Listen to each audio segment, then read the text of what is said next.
Hello dear student, मैं उनीश Yadav Chauhan classes के online platform पर मैं आपका स्वागत करता हूं।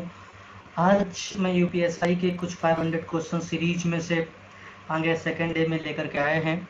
तो आज हम देखेंगे। सबसे पहला क्वेश्चन हमारे पास ये है। क्वेश्चन कह रहा है कि यदि x equals to x plus root three, y equals to 2 minus root three, तो x square plus y square का मान ज्ञात करो। हमें क्या कह रहा है कि x इक्वल्स टू गिवन है। x इक्वल्स टू कितना दिया गया बेटा है 2 प्लस रूट थ्री, और y कितना दिया गया है, y कितना दिया गया है 2 माइनस का रूट थ्री। तो आपको क्या पता करना है, हमें पता करना है x square plus y square को। हमने क्या करना है कि अगर जो इन दोनों को जोड़ दें तो आप देखेंगे, अगर जो हम x प्लस वाई का होल ऑफ स्क्वायर का फार्मूला आपने देखा होगा कि क्या होता है, x square plus y square plus 2xy। बात समझ में आ रही है यहाँ तक है? तो ये हमारे पास हो जाएगा x प्लस वाई। अगर जो इन दोनों को हम जोड़ दें, अगर जो इन दोनों को हम जोड़ें तो देखेंगे रूट थ्री प्लस का है और माइनस का रूट थ्री है, कैंसिल आउट हो जाएगा। तो ये कितना मिलेगा, 2 और 2 4। तो ये कितना होगा, 4 का स्क्वायर इक्वल्स टू, ये कितना हो जाएगा बेटा, x square plus y square plus का 2xy दिया गया।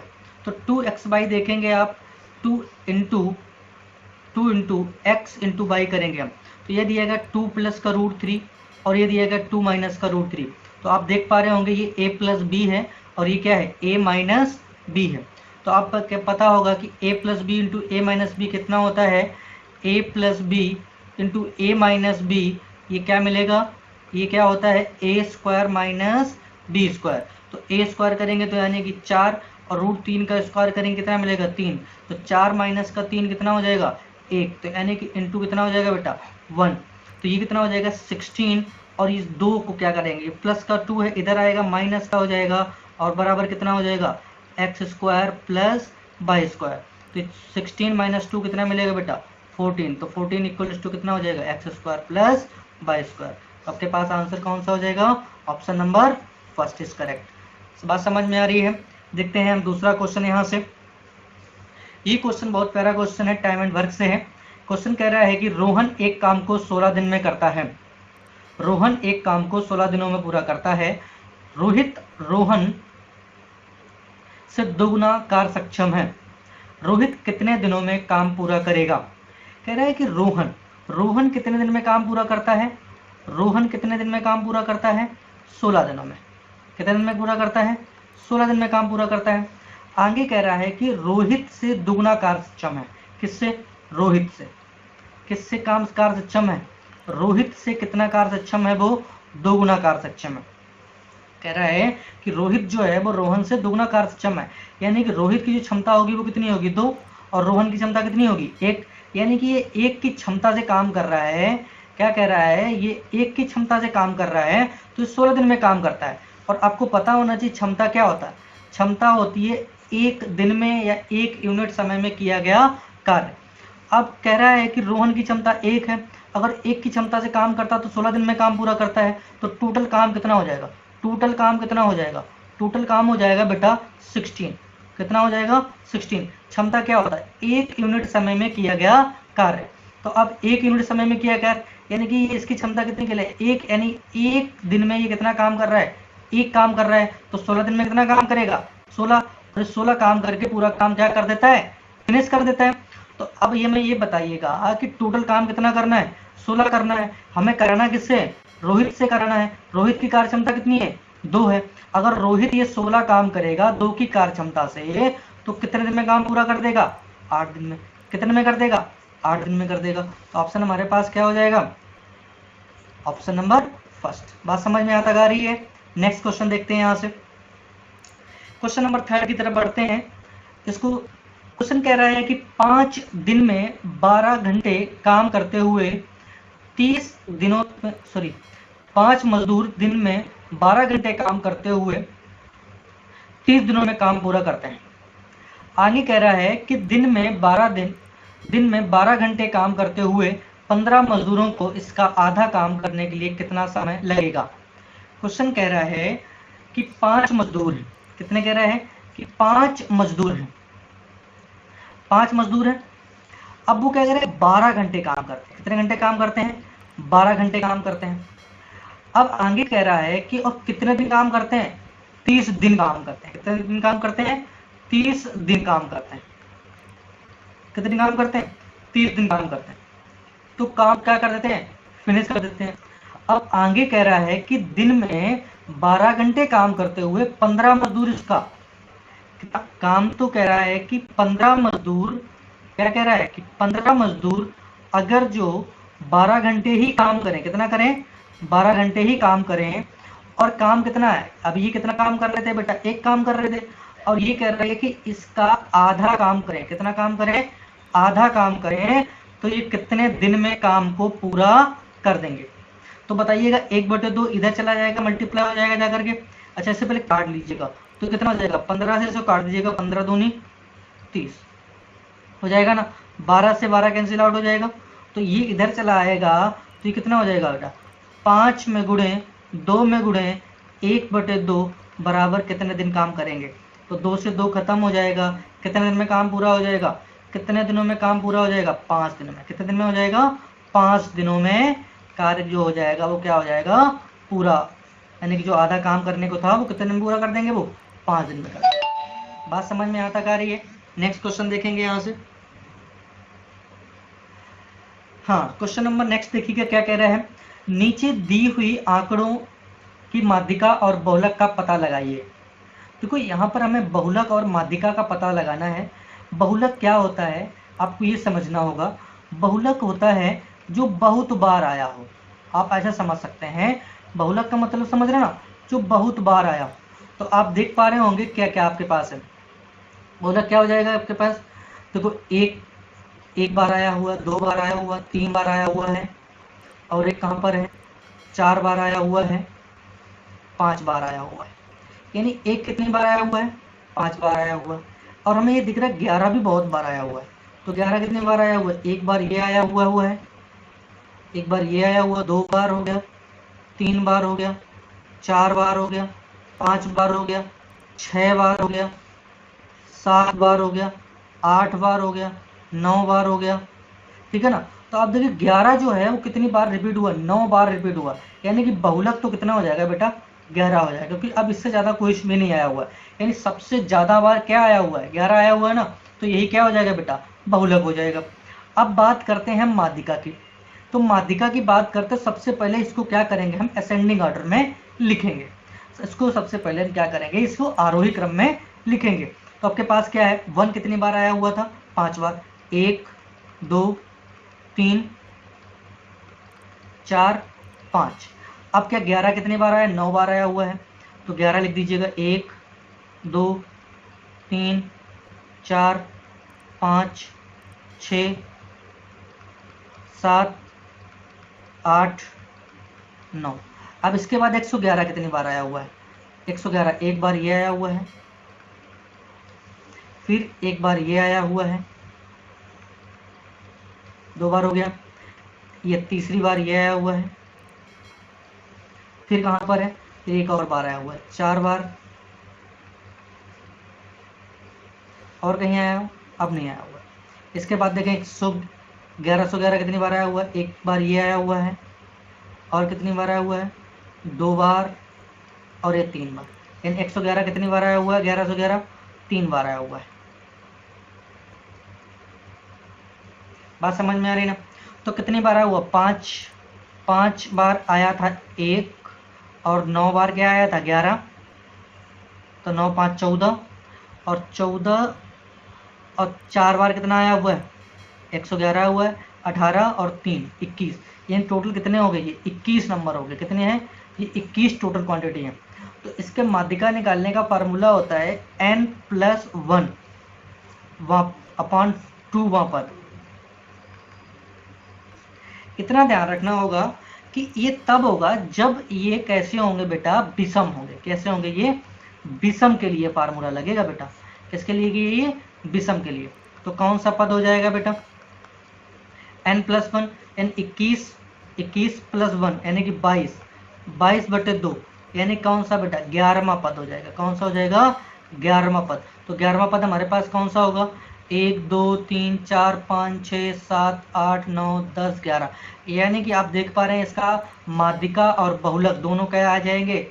इसकी जो माध्यिका मिलेगी वो भी कितनी हो गई, 11 होगी। कितनी हो गई, 11 हो गई। यानी कि माध्यिका और बहुलक दोनों कैसे हैं, 11 ही हैं। तो ऑप्शन कौन सा हो जाएगा बेटा, सी हो जाएगा। नेक्स्ट क्वेश्चन देखेंगे यहाँ से।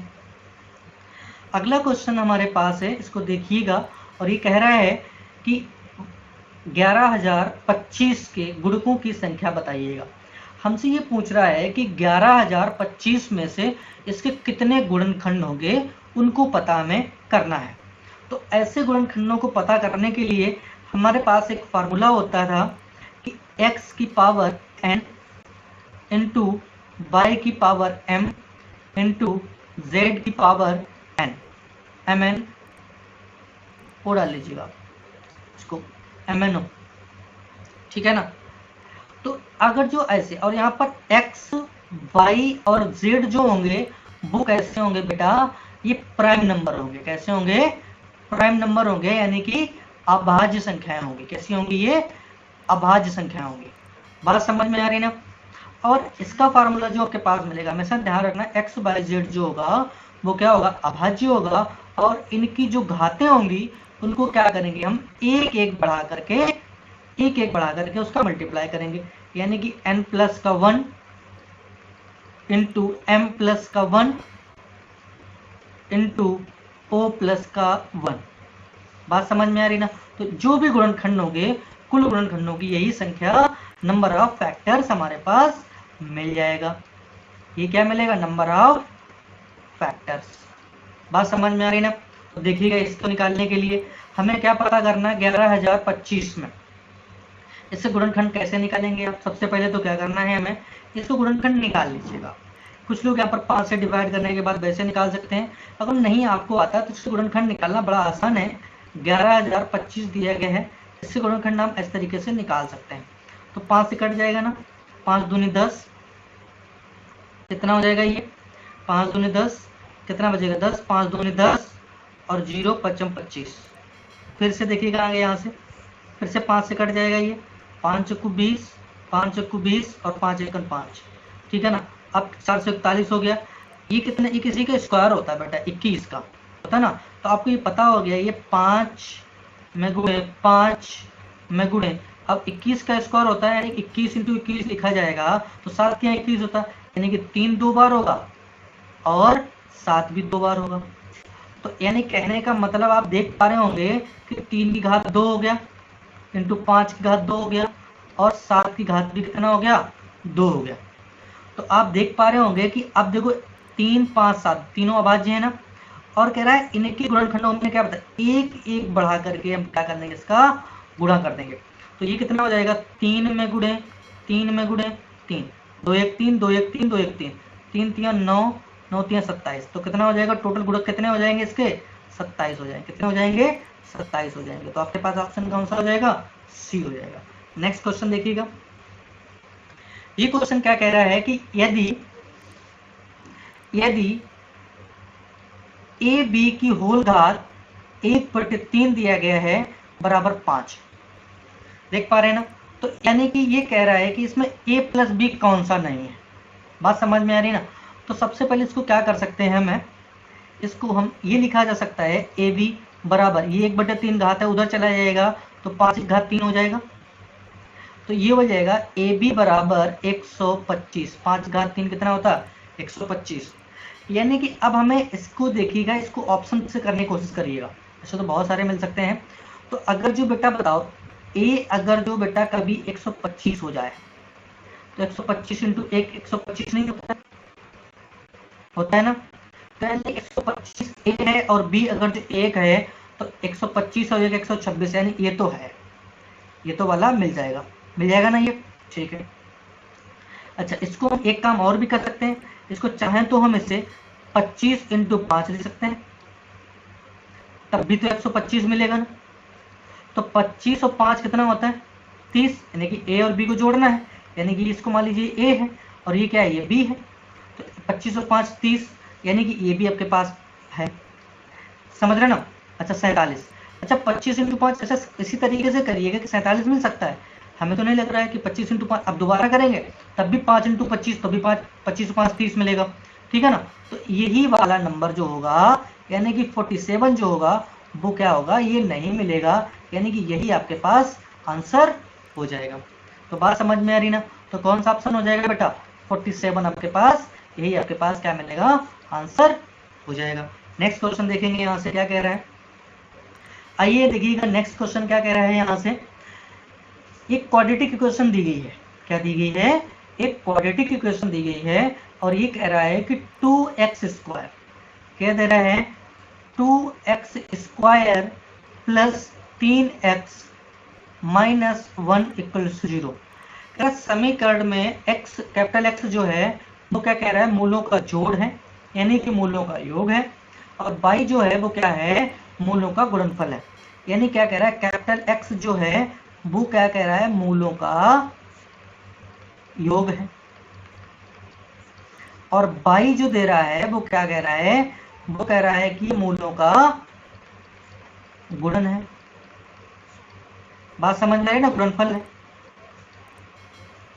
तो इसको जब हम करेंगे तो आप एक बात देख पा रहे होंगे, इसको जब करेंगे हम, एक फार्मूला आपने पीछे पढ़ा होगा, यहाँ से देख सकते हैं कि ax² plus bx plus c बराबर 0 दिया होता था। तो हम क्या करते थे, मूलों का योग अगर जो हमें निकालना होता था तो एक चीज आपको पता होगा कि अल्फा प्लस बीटा बराबर माइनस का b अपॉन a, पढ़ा है ना। और मूलों का गुणनफल यानी कि अल्फा इंटू बीटा बराबर c अपॉन a, ये तो पढ़े ना। तो ऐसे मूलों का अगर जो हमें योग निकालना है, क्या निकालना है, यानी अल्फा प्लस बीटा निकालना होगा, तो माइनस का जो b अपॉन a करेंगे तो वो माइनस का b कितना हो जाएगा, 3 है ना b, तो माइनस का 3 बटे a कितना हो जाएगा, 2। तो यानी कि ये कैपिटल X, मूलों का योग कितना दिया गया बेटा, कैपिटल X बताया गया ना। अच्छा, मूलों का गुणनफल कितना दिया गया, अल्फा इंटू बीटा। ये कह रहा है c अपॉन a होता है, कितना होता है, c अपॉन a, और c कितना दिया गया, माइनस का 1 अपॉन a कितना दिया गया, 2। तो मूलों का गुणनफल क्या है, y, y बराबर माइनस का 1/2। अब ये कह रहा है कि x और y का योग निकालना है, x और y का, यानी कि माइनस का 3/2 और माइनस का 1/2, जब दोनों को जोड़ देंगे तो हर समान है तो अंश जुड़ जाएंगे, तो ये कितना हो जाएगा, माइनस का 4/2, 2 से काट दीजिएगा, क्या मिलेगा, माइनस का 2। तो आपके पास ऑप्शन कौन सा हो जाएगा, सी आपके पास आंसर हो जाएगा। बात समझ में यहाँ तक आ रही है ना, यहाँ तक बात समझ में आ रही है ना। सेक्शन अगर अच्छा लग रहा है तो चैनल को लाइक एवं सब्सक्राइब जरूर करें, ठीक है ना। तो आगे देखेंगे यहाँ से, नेक्स्ट क्वेश्चन देखेंगे यहाँ से। तो ये क्वेश्चन आपके पास कह रहा है कि ड्राउट, ड्राउट शब्द का DRAUGST शब्द के अक्षरों को कितने प्रकार से क्रम व्यवस्था की जा सकती है, कि क्रम व्यवस्था की जा सकती है अगर स्वर हमेशा एक साथ रखा जाए। तो ये क्वेश्चन आपके पास देखा गया है। क्वेश्चन कह रहा है कि एक शब्द है ड्रॉट, कह रहा है कि उसको क्रम व्यवस्था में, उसके अक्षरों की क्रम व्यवस्था में करनी है कि इससे कितने और अक्षर बनाए जा सकते हैं। क्वेश्चन कुछ इस तरह से आपसे बोल रहा है, और इसमें कंडीशन दे दी गई है कि स्वर जो है वो हमेशा कैसे होना चाहिए, एक साथ होना चाहिए। तो बात समझ में आ रही है। तो ऐसे क्वेश्चन को करने के लिए आपको क्या करना होगा, हमेशा ध्यान रखिएगा कि जब भी ऐसे क्वेश्चन आप कर रहे हो, जैसे ड्रॉट दिया गया तो आप स्वर को एक साथ रखना, तो स्वर को एक साथ कर लीजिए, इसको एक बंडल बना लीजिएगा, समझ रहे ना, ए यू। अब हमारे पास क्या बचा, डी बचा, आर बचा, जी, एच, टी। ये हमारे पास 3 2 5 और 1 6, यानी कि स्वर को तो एक ही वजन में रखना है ना, स्वर को तो एक ही वजन में रखना है ना। तो आपके पास कितने वर्ड हो जाएंगे, 1 2 3 4 5 6। तो 6 को अगर जो हमें क्रम व्यवस्थित करना है तो इसका बहुत सिंपल सा फंडा होता है कि फैक्टोरियल 6। क्या होता है इसका, फैक्टोरियल 6। फैक्टोरियल का साइन इस तरीके से बनता है, ऐसे करने के बाद डंडे के नीचे इस तरीके से, तो फैक्टोरियल 6। और अब दो जो स्वर आपके पास थे इनको भी तो क्रम व्यवस्थित करना होगा ना, तो इन दो का भी क्रम व्यवस्थित कितना हो जाएगा, फैक्टोरियल 2। तो जब इसे सॉल्व करेंगे हम तो कितना हो जाएगा, फैक्टोरियल को तोड़ना क्या होता है, फैक्टोरियल आप समझ लीजिएगा। जैसे कि अगर मान लो हमने फैक्टोरियल 3 दिया ऐसे भी एक साइन होता है फैक्टोरियल का। तो फैक्टोरियल 3 कितना हो जाएगा, 3 में गुणे 2 में गुणे a, ऐसे कर सकते हैं। बात समझ में आ रही ना। अगर फैक्टोरियल 4 तोड़ना है, क्या तोड़ना है, फैक्टोरियल हमें 4 तोड़ना है, तो 4 को क्या लिख सकते हैं, 4 में गुणे 3 में गुणे 2 में गुणे a। बात समझ में आ रही ना। तो इसी तरीके से हम इसको भी तोड़ेंगे। तो ये कितना हो जाएगा, 6 में गुणे 5 में गुणे 4 में गुणे 3 में गुणे 2 में गुणे 1, और ए फैक्टोरियल 2 दोबारा तोड़ दीजिएगा, तो 2 में गुणे 1। तो टोटल कितना हो जाएगा, टोटल कितना हो जाएगा, 1 2 2 3 6 6 चौक 24 24 पंचे 120 120 छक्का 120 इंटू 6 करेंगे कितना मिलेगा, 720 इंटू कितना मिलेगा बेटा, ये 2। तो 720 इंटू यानी कि 1440 कितना मिलेगा बेटा, 1440। तो आपके पास आंसर कौन सा हो जाएगा, बी हो जाएगा। बात समझ में आता आ रही है ना। कितना हो जाएगा, 1440। नेक्स्ट क्वेश्चन देखिएगा। आइएगा हम नेक्स्ट क्वेश्चन की तरफ बढ़ते हैं, और ये क्वेश्चन बहुत प्यारा सा क्वेश्चन है। आपसे क्या कह रहा है, इसको आप समझिएगा, इसको एक बार आप पढ़िएगा, इसके बाद सॉल्व करेंगे। कह रहा है कि 40 लड़कों के समविष्ट एक स्कूल बस सैर के लिए निकली। इन 40 लड़कों का औसत आयु 8 वर्ष है। अगर शिक्षक की आयु शामिल की गई तो औसत 1 वर्ष बढ़ गई। शिक्षक की आयु क्या होगी। बात समझ में आ रही है। एक बस है, आप समझिए, एक बस है इस तरीके से यहाँ पर है, ठीक है ना। एक बस है और एक बस में 40 लड़के हैं। कितने लड़के हैं, 40 लड़के हैं, ठीक है ना। आगे कह रहा है कि एक स्कूल बस है, सैर के लिए निकली, इसमें 40 लड़के हैं। इन 40 लड़कों की जो औसत आयु है वो कितनी है, 8 वर्ष। इनकी जो औसत आयु है वो कितनी है, 8 वर्ष है। अगर शिक्षक की आयु शामिल की गई तो 1 वर्ष, औसत आयु 1 वर्ष बढ़ जाती है। तो उनका औसत जो है वो 1 वर्ष बढ़ गई। शिक्षक की आयु क्या होगी। अच्छा ये बताइएगा, अगर 40 लड़के थे, उनकी आयु पहले कितनी थी, 8 थी। बात समझ में आ रही ना। अब एक जो शिक्षक बढ़ गया, शिक्षक बढ़ने से उनकी उम्र यानी कितने आदमी अब हो गए, अब 40 से कितने हो गए, एक शिक्षक बढ़ गया यानी 41 हो गए। और 41 लोगों की, अब क्या कह रहा है, 41 लोगों की तो उम्र बड़ी होगी ना। बात समझ में नहीं, 40 लड़कों की तो बड़ी बड़ी है, और एक जो लड़का आया उसको तो हमने 8 मान, इसको शिक्षक को तो 8 तो पहले मान लिया ना हमने, तो 8, तो कितनी उम्र बढ़ गई, 41 दूना 41। बात समझ में आ रही ना यहाँ से, तो 41। बात समझ में आ रही, तो एक वर्ष बढ़ गई यानी 41 लोगों की आयु 1 वर्ष बढ़ गई। तो कितने टोटल होगी, शिक्षक की आयु कितनी होगी, 49। कितने वर्ष होगी शिक्षक की आयु, 49 वर्ष। बात समझ में आता आ रही है ना। नेक्स्ट क्वेश्चन देखिएगा यहाँ से। कह रहे हैं कि एक फुटबॉल है जिसकी कीमत 9,000 रुपए है।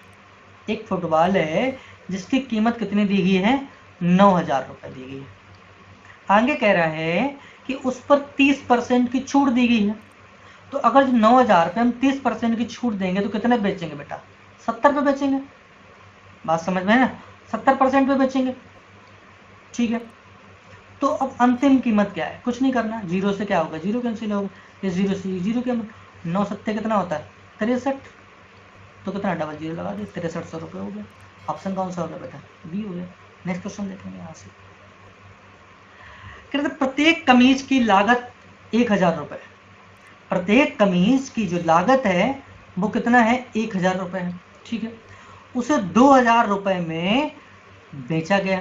यानी कि पहले कहने का मतलब है कि 1,000 रुपये की कोई चीज़ थी, अब उसे हमने क्या कर दिया, लागत मूल्य, यानी कि उसका जो सीपी था वो 1,000 रुपये था, और अब क्या कह रहा है कि उसका हमने बेचा कितने पर, यानी जो एसपी हो गया वो कितना हो गया, 2,000 रुपये हो गया।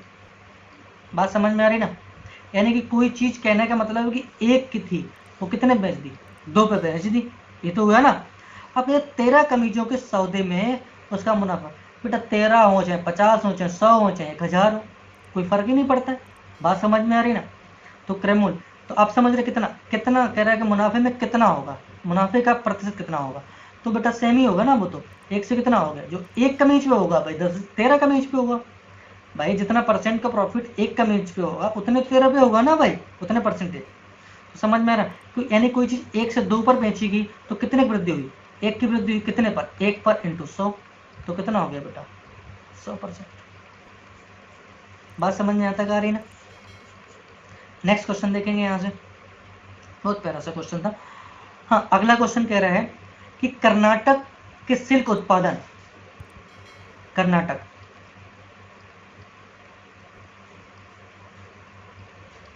ठीक है ना, करेक्ट, कर्नाटक के सिल्क उत्पादन और केरल के, ठीक है ना, केरला के, करेक्ट, कर्नाटक के सिल्क उत्पादन और केरल के सिल्क उत्पादन से 100% अधिक है। किसका, किसका 100% अधिक है, कर्नाटक का। यानी केरला का मान लीजिए कितना था 100 था, इससे 100% ज्यादा है, ये कितना हो गया 200% है इसका। बात समझ में आ रही ना। अच्छा, अगर केरल के आधे सिल्क उत्पादन को कर्नाटक के सिल्क उत्पादन के प्रतिशत के रूप में दर्शाइएगा, यानी कह रहे केरला के आधे, यानी केरला पहले 100 मान लीजिए तो कितना 50 हो गया। अब कह रहे हैं कि इसके आधे से कर्नाटक के सिल्क उत्पादन का प्रतिशत बताइएगा, तो बेटा कितना हो जाएगा बताइएगा बेटा। यानी कि अब कर्नाटक का तो 50 इसका उत्पादन रहेगा और इसका तो उतना ही, तो 50/200 इंटू कितना हो जाएगा 100, तो डबल जीरो से क्या हो जाएगा डबल जीरो, इसे काट दीजिए कितना हो जाएगा 25%, तो कितना रह गया बेटा 25% रह गया, तो कौन सा ऑप्शन हो जाएगा बेटा डी हो जाएगा। बात समझ में आता आ रही है। तो नेक्स्ट क्वेश्चन देखेंगे यहाँ से, कह रहा है कि जहां वार्षिक रूप से संयोजित, जहां ब्याज वार्षिक रूप से संयोजित किया जाता है 10% प्रतिवर्ष चक्रवृद्धि ब्याज की दर से रुपए की कितनी राशि, रुपयों की कितनी राशि 2 वर्ष में 1331 हो जाएगी। क्या क्वेश्चन कह रहे हैं कि जहां ब्याज के रूप में वार्षिक रूप में संयोजित है, जहां ब्याज जो है वो वार्षिक रूप से संयोजित है, तो अगर 10% कितने का बेटा है 10% का ब्याज लेता है प्रतिवर्ष क्या चक्रवृद्धि ब्याज, तो 10% का फ्रैक्शन कितना होता है 1/10, यानी कि चक्रवृद्धि ब्याज रहेगा ना, तो 10 से कितना ले रहा है वो 11, और कितने साल के लिए 2 साल, फिर 10 से कितना हो जाएगा 11। बात समझ में आ रही ना, बात समझ में आ रही ना। तो कह रहा है कि 2 वर्ष का चक्रवृद्धि ब्याज, 10% के ब्याज से कितने वर्ष के लिए 2 वर्षों का, तो कितना हो जाएगा बेटा बताओ। ये तो कितना हो जाएगा, ये मूलधन हो जाएगा और ये क्या हो जाएगा मिश्र हो जाएगा। ये क्या है मूल है, मूलधन ये नहीं है, और ये मिश्र धन है, समझ रहे ना। तो कितना 100 से कितना हो जाएगा 121, तो 121 कितने बराबर है 1331 के, तो काट दीजिए यहाँ से 121 को 1331 से, कितना हो जाएगा बेटा 11 एकम 11, 121 डायरेक्ट कट जाएगा, हाँ कट जाएगा, 121 एकन 121, 121 एकन 121 हो गया 121, तो ये कितना बचेगा, कितना हो जाएगा 2 और 11 से काट लीजिए, 11 11 करिए 121, 11 एकन 11, और ये कितना हो जाएगा बेटा 11 2 23, 11 2 22 और 11 एकन 11, फिर से काट दीजिएगा 11 एकन 11। बात समझ में आ रही है। तो 1 बराबर अगर जो 11 है तो 100 बराबर कितना हो जाएगा, तो 100 बराबर कितना हो जाएगा 1100। बात समझ में आ रही ना। अगर 1 बराबर बेटा 11 है तो 100 बराबर कितना हो जाएगा 1100। ऑप्शन आपके पास कौन सा हो जाएगा डी हो जाएगा। बात समझ में आ रही ना, ठीक है। नेक्स्ट क्वेश्चन देखिए, अगला क्वेश्चन कह रहा है कि एक आदमी, बहुत प्यारा क्वेश्चन है, कह रहा है एक आदमी 60 रुपए प्रति लीटर के हिसाब से स्प्रिट खरीदता है। एक आदमी 60 रुपए प्रति लीटर के हिसाब से स्प्रिट को क्या करता है खरीदता है। कितने रुपए में खरीद रहा है वो है 60 रुपए में, और उसमें क्या करता है पानी मिलाता है और उसे 75 रुपए के हिसाब से बेच देता है। कितने में देता है 75 रुपए में बेच देता है। यदि इस सौदे में उसका मुनाफा 37.5% है, यदि इस सौदे में उसका मुनाफा जो है वो कितना बेटा है 37.5% है। कितना बेटा है 37.5% है। तो आप देखेंगे 37.5% कितना होता है, 37.5%। 37.5% की फ्रैक्शन कितनी हो जाएगी, 37.5% का फ्रैक्शन कितना हो जाएगा, 3/8। बात समझ में आ रही ना। फिर एक आदमी 60 रुपए प्रति लीटर के हिसाब से एक स्प्रिट खरीदता है और उसमें पानी मिलाता है, फिर उसे 75 रुपए में बेचता है, प्रति लीटर के हिसाब से बेचता है। यदि सौदे में उसको 37.5% मुनाफा है तो स्प्रिट की कीमत स्प्रिट में, तो स्प्रिट का पानी से अनुपात होना चाहिए। तो स्प्रिट पानी का अनुपात क्या होना चाहिए वो हमें पता करना है। तो बताइएगा बेटा, ये जो प्रॉफिट है कह रहा है कि कितना प्रॉफिट हो रहा है, 37.5, यानी 8 पे उसे 3 का प्रॉफिट हो रहा है। कितने का प्रॉफिट हो रहा है, 3 का। यानी कि कोई चीज 60 की जो चीज थी तो उसे कितने बेच रहा, 3 के प्रॉफिट से, यानी 11/8 पे। बात समझ में आ रही ना। तो 8 से 4 से काट दो, 4 दूनी 8, 4 15, और 15 में गुणा 11 करो तो कितना हो जाएगा, ये 11 25 55, और 11 11 5 16, 165/2, यानी कि 82.5। यानी कोई चीज जो थी 82.5 रुपए में बेच रहा है वो, यानी 60 रुपए वाली चीज कितने में बेच रहा है, 82.50 में। और ये क्या है, स्प्लिट है। ये तो कह रहा है ना, ये क्या है, स्प्लिट है। और क्या कह रहा है कि यानी कि जो 60 रुपए वाली चीज थी वो कितने में बेच रहा है, 82.50। और उसमें क्या मिला रहा है, पानी। तो पानी की तो कुछ कीमत है नहीं, और कितने में बेच रहा है, 75 रुपए में बेच रहा है। तो इसका अनुपात कितना हो जाएगा, ये तो 75 ही मिलेगा, और ये कितना हो जाएगा, 12.5। तो देखो पॉइंट हटेगा, यहाँ पर पॉइंट लग जाएगा, ठीक है ना। तो काट दीजिएगा, 25 से काट दें इसे, 25 पंचे 125 होता है, 25 3 75 हो जाएगा, 25 पंचे 25 3 75। फिर 5 से काट दे, 5 छक्का 30, तो 6:1 मिलेगा। कितना मिलेगा बेटा,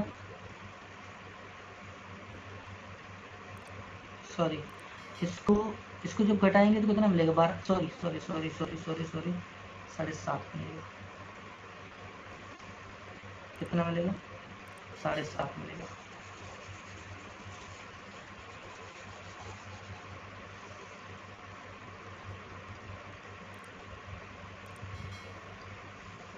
तो कितना मिलेगा बेटा, ये इससे कम करेंगे 7.5, 7.5।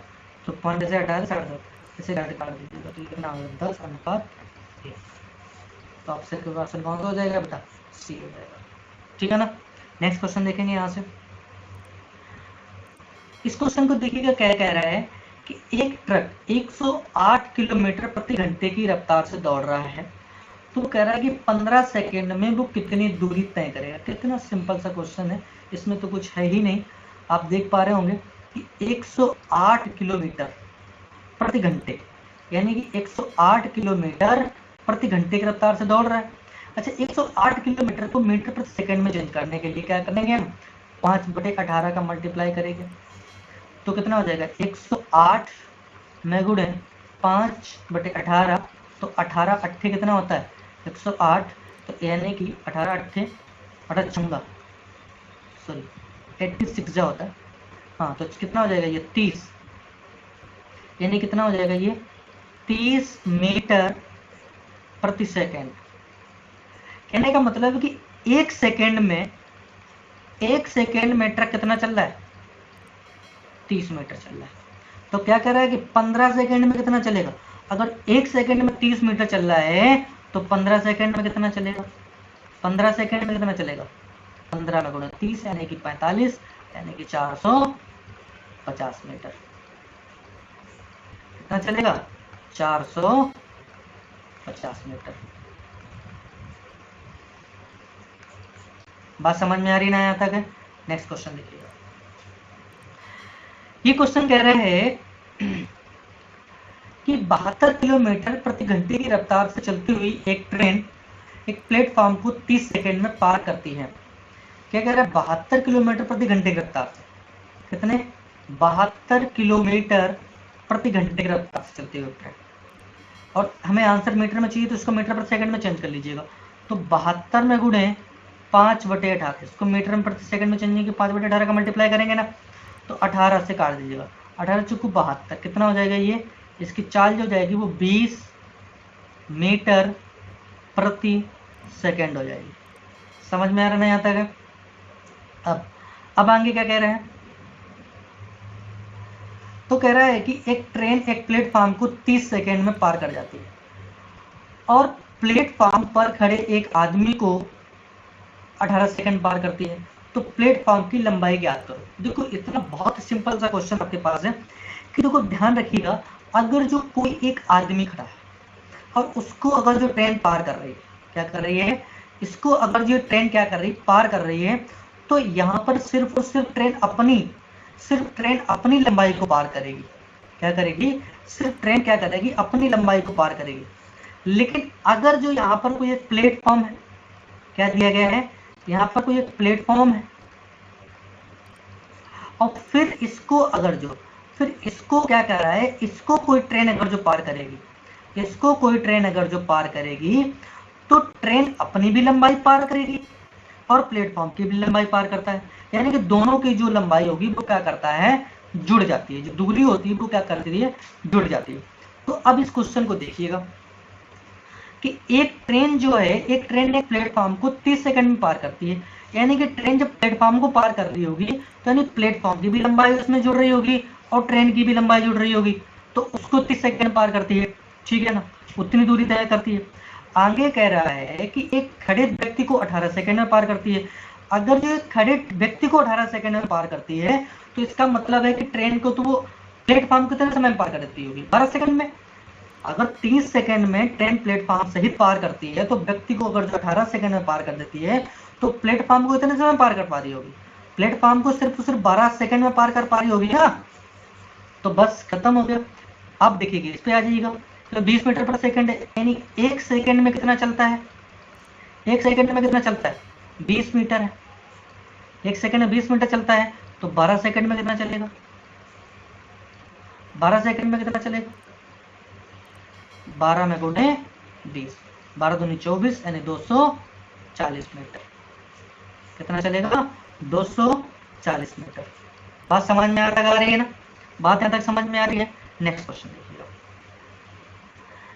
कह रहा है कि दो बर्तन है ए और बी।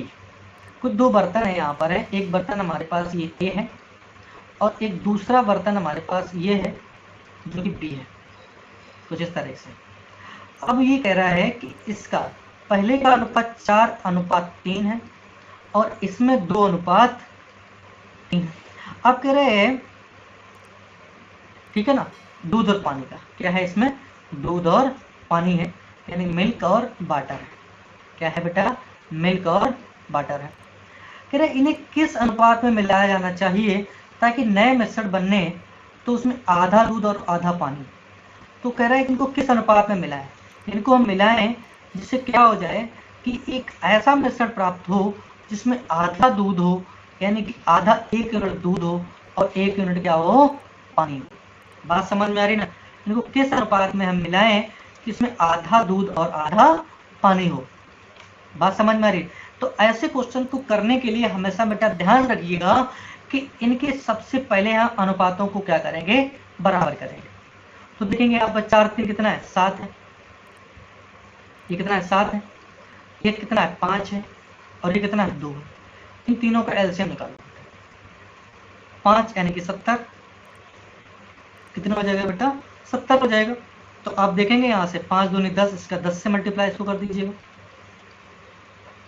5 हट जाएगा, कितना हो जाएगा, 14 से मल्टीप्लाई कर दीजिएगा इसको, 2 हट जाएगा, कितना हो जाएगा, 7 पर ना 35 से मल्टीप्लाई कर दीजिएगा। बात समझ में आ रही ना, यानी इसमें कितने का, 10 का मल्टीप्लाई कर दिए, कैसे 7 है यहाँ पर, तो 5 दूनी 10, इस तरीके से। यहाँ पर कितना है, 5 है, तो इस तरीके से 7 दूनी 14, ठीक है ना। तो किसी एक को उठा लीजिएगा, अब ये कितना हो जाएगा बेटा, 40, एलिगेशन लगा दीजिएगा यहाँ से, और कितना है 28, और मिल्क, सिर्फ मिल्क वाले को उठाया ना सर, तो कितना हो जाएगा ये 35, लगा दीजिएगा।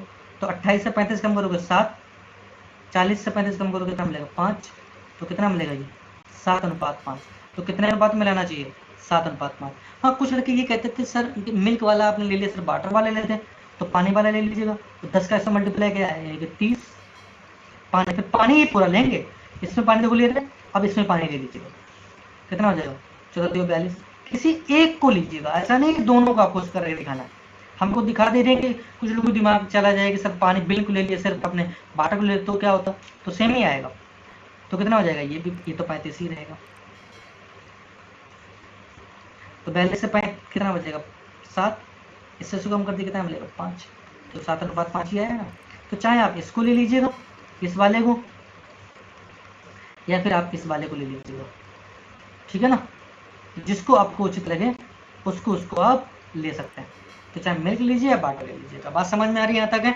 नेक्स्ट क्वेश्चन देखिए, ये क्वेश्चन क्या कह रहा है कि श्री एक्स और वाई, कोई दो व्यक्ति है, एक एक्स है और दूसरा कौन है बेटा, वाई। कह रहा है इनका आमदनी का खर्च, जो आमदनी है इसकी, वो कह रहा है कि आमदनी जो है वो 9:8 के अनुपात में, क्या है, आमदनी जो है वो क्या है 9:8 के अनुपात में है। और इनका जो खर्च है क्या है बेटा, इनका जो खर्च है वो कितना दे रहा है बेटा, 5:4 है। खर्च कितना दे रहा है, 5:4 है। तो आगे क्या कह रहे हैं, हाँ, तो कह रहा है व्यक्तिगत रूप से वो कितना बचत करते हैं, व्यक्तिगत रूप से जो बचत करते हैं वो। तो देखिएगा, अगर जो 9 रुपए कमा रहे हैं आमदनी, 5 खर्च कर रहे हैं, समझ रहे ना, तो कितना हो जाएगा बेटा, 9 कमा रहे हैं, 5 खर्च कर रहे हैं, तो कितना हो जाएगा बेटा 4।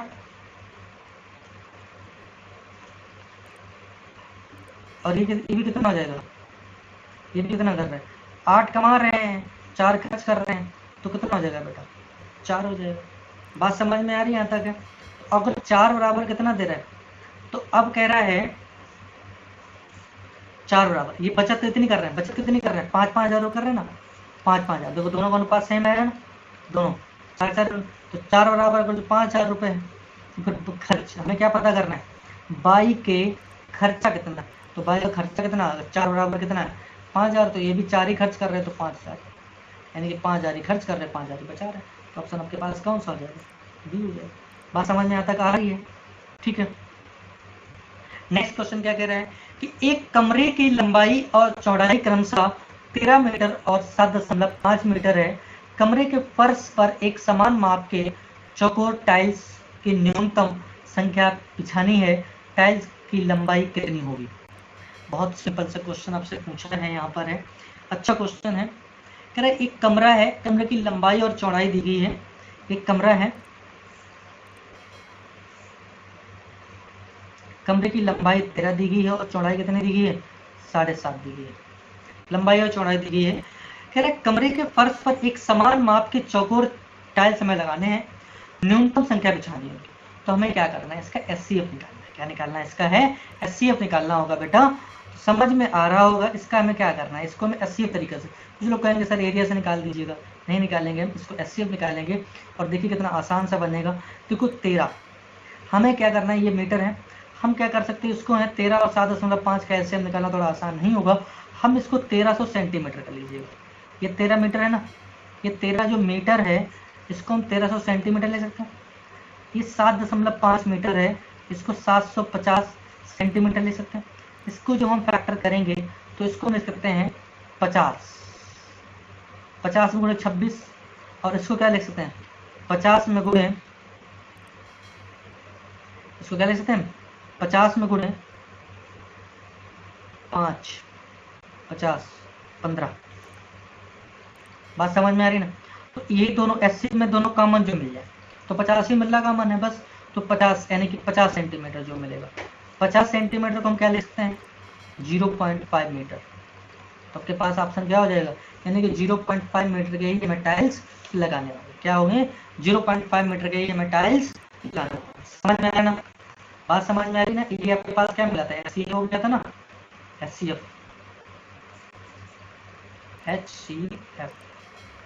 ठीक है ना। तो नेक्स्ट क्वेश्चन देखिए यहाँ से, ठीक है ना। इस क्वेश्चन को आप लोग घर से करने की कोशिश करिएगा। एक कह रहे एक निश्चित राशि में से 1/3 हिस्सा 1/3%, 1/6 हिस्सा 6% और शेष 8% पर निवेश किया जाता है। यदि इन सभी निवेशों में 3 वर्षों में मिलने वाला ब्याज 600 रुपये होता है तो मूल राशि का पता लगाइएगा। इस क्वेश्चन को आप लोग घर से करिएगा। ये होम वर्क आपके पास है, ये आपके पास HW रहेगा, ठीक है ना। आप घर से करिएगा और कमेंट बॉक्स में इसका आंसर हमें ज़रूर दीजिएगा। आज के लिए यहीं पर, thank you very much. Next turn पे